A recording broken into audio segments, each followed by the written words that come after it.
Back in the 60s, this was actually a place where Abbie Hoffman, sort of a radical hippie lawyer, came up. He brought a bunch of hippies. They took dollar bills out, lit them on fire, and dropped them onto the floor. And after that, they were all arrested, and the place was then plexiglassed off, and it was open to the public, one of the most popular tourist attractions in the world, next to the White House, until 9/11. And guests were never allowed here on the floor. They were allowed up here. They used to line up outside, right? And after 9/11, the whole floor got closed. Okay.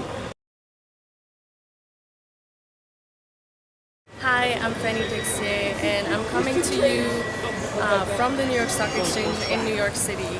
And we are here with Peter Tuchman. Peter, come with me. Hi, guys. Thank you so much for taking the time to be with us. First, let me introduce you. So you are a trader. I'm a trader on the floor of the New York Stock Exchange. You've been here for 32 years. Yeah. Okay, so you must have seen it all. I have. Let's talk. Okay. Talk to me. Ask me a question. So, Stock Exchange, center of the economy. We want to know how the news affects the economy on a daily basis. How much effect does news and headlines have on the market? Yes. And the basic answer is it does have a lot of effect. For a while, terrorist attacks throughout the world did have a big effect on the market because we were not, I don't want to say that we're jaded by the fact that they're happening so often.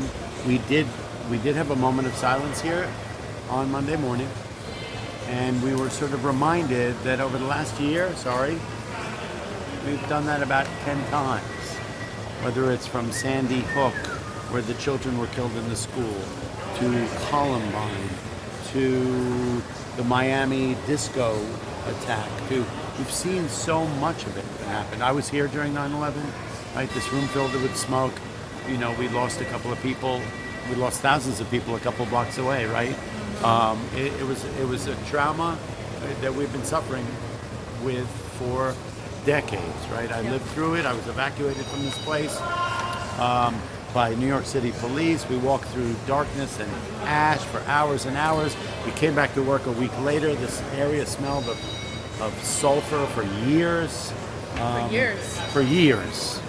Literally for years. If you walk around Lower Manhattan to this day, 16 years later, you can still see easily the ravages of that attack. It really, we have rebuilt, and there is the Trade Center has been rebuilt, the Freedom Tower and all that, but Lower Manhattan will never be the same. There's still streets that are really still impassable. So, this attack was devastating. It was close to home. Did it affect the market? Per se, I don't think so. Did it affect us as human beings? In a huge way. Did the press cover it in a big way? Yes. The market was just closing at the time. There were a number of people here who had kids at the school that was in lockdown. So in a personal way, it affects us in a big way. Some attacks have more effect on economically and cause anxiety. Very few things have had a negative effect on this market. Let's be honest, since the election, the market is up 5,000 points. Okay, the night that President Trump was elected, we can walk a little bit here.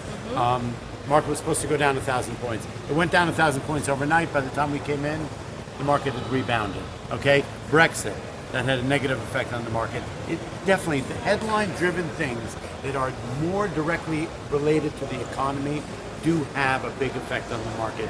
Recently, we got tax reform on the table here, right? So there are people who are sitting and watching these things as they will affect economic things and financial things, whether it's banks. So banks and so with Trump, it was like infrastructure stocks. When there's a war with North Korea, defense stocks. And depending on how these stocks are weighed in the marketplace, the market will move in a big way. Yes, the market can be often can react to headlines. It's not always headline driven. The markets per se, you and me are talking here today on November 2nd, and the markets are in record territory. We have had 57 record closes this year. The market's up 5,000 points in the last 9 months. Okay?